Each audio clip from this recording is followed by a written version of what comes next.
Another day, another vlog. Thank you, Lord, for this day. Bali ngayong araw nga pala na to, nagluto nga ako ng corned beef para nga sa mga lumusong sa bukid at ito nga yung aalmusalin nila. Mga itlog pa nga na natira, kaya pinagprito ko na din sila para may kapartner naman yung kanilang corned beef. Noong mga bandang hapon, pumasyal nga kami dito sa may Papa Bong's homemade pizza para tikman itong kanilang masarap na halo-halo, tapos yung kanilang mga rice meal. Kung ayaw mo na rice meal, meron nga din pala sila ditong merienda na may fries, pizza at yung kanilang chicken. Alam nyo ba na umulan nga kagabi, kaya naman hanggang ngayon feel ko pa yung lamig ng panahon. Para buhay na buhay tayo magdamag maghapon, ay kape-kape lang muna.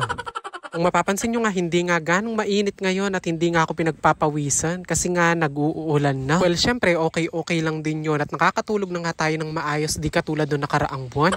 Noong mga time nga na to, pagkagising ko, nakapagsaing na nga din si mother dahil nga may maagang lumusong. Sabi nga niya, titingin daw muna siya ng patatas sa may tindahan at maghiwa na daw nga ako ng sibuyas na gagamitin ko nga sa pagluluto. Beef nga yung lulutuin ko, kaya naman dadagdagan ko na nga itong sibuyas. Haluin ko nga yung pula at yung puting sibuyas para mas masarap. Tatlo nga pala silang kakain sa bukid, tapos ilan lang kami dito sa bahay, pero dadagdagan ko na para may ulam na rin kami. Noong mga time nga na to, iniisip ko kung aabot pa ba yung patatas o corned beef na lang talaga siya. Tuwing may natitira nga kaming kanin lamig sa gabi, kapag umaga sinasangag nga to ni mother para unang makain. Ay bawal manyiran nasi, kailangan gisanan, malingabyas.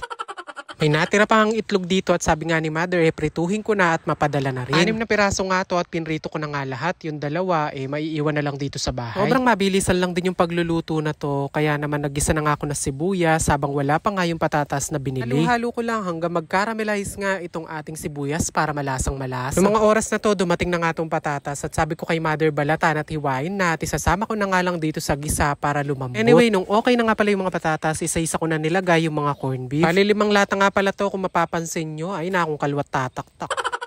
At nung maluto nga, nagsandok na nga din pala ako ng konting sinangag, corned beef at yung itlog na liluto ko. Mabilis ang pagkain nga lang yung ginawa ko dito at konti lang naman talaga yung kinain ko dahil mamayang hapon may pupuntahan pa nga ako. Bali alas 4 na nga pala to ng hapon nang maligo at magbihis. Tapos eto't nagpabango na nga para hindi naman amoy maasim.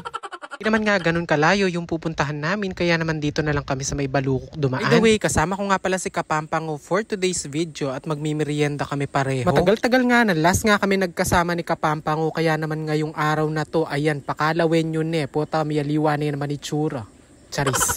Ito na nga lang sa Papa Bong's Santa Peregrina branch nga kami magmimerienda dahil nabalitaan ko nga may mga bago nga silang meals. Nga sa nagsasarapan nilang pizza, nabalitaan ko nga talaga na meron nga silang mga rice meal ngayon na napakamura lang. Promo na buy one take one na pizza, tapos yung extended promo para sa kanilang Mother's Day. At kung hindi nga ako nagkakamali, hanggang katapusan nga yun na May, kaya naman pumunta na kayo. Ilalagay ko na lang din sa comment section yung mga promo nila para at least aware kayo bago nga kayo pumunta at mag-dine-in sa kanila. Pagkadating nga namin dito sa may Santa Peregrina Pulilan, Bulacan branch, agad na nga kaming umorder para naman kahit papano may prepare na kasi syempre lulutuin pa to at mag-wait pa kami ng mga ilang minutes. Air condition itong kanilang dining area na tsak, hindi ka pagpapawisan habang naghihintay. At habang hinihintay namin yung mga order namin, ayan, dagsa na nga din yung mga nagpapa-take out. Madalas nga dito yung take out. Noong mga time nga na yan, sunod-sunod na nga din yung nagpapa-take out. At syempre, meron din naman nagda-dine in. Sa totoo lang, hindi naman kasi nakakahiya talagang bitbitin yung kanilang pizza. Masarap na, tapos sulit pa yung ibabayad. Minsan nga kapag may konting gatherings kaming magbabarkada or mga reunion, ganyan, hindi siya nakakahiyang bitbitin kasi masarap talaga siya. Anyway, open din sila for delivery, kaya naman mag-chat lang kayo dun sa page nila kung malapit lang kayo sa mga branches. Dumating na nga pala itong in-order ni Kapampango na chicken tender buffalo na isa sa mga rice meal nila. Kung naman itong pork tender katsu flavor yung in-order ko. Itong mga rice meal nila nagre-range lang ng 100 plus. Umorder nga din pala kami na single box nino kanilang merienda na merong fries, drinks, isang pizza, tsaka yung chicken. Meron pang hindi. Umorder nga din pala kami ng halo-halo na hindi tinipid.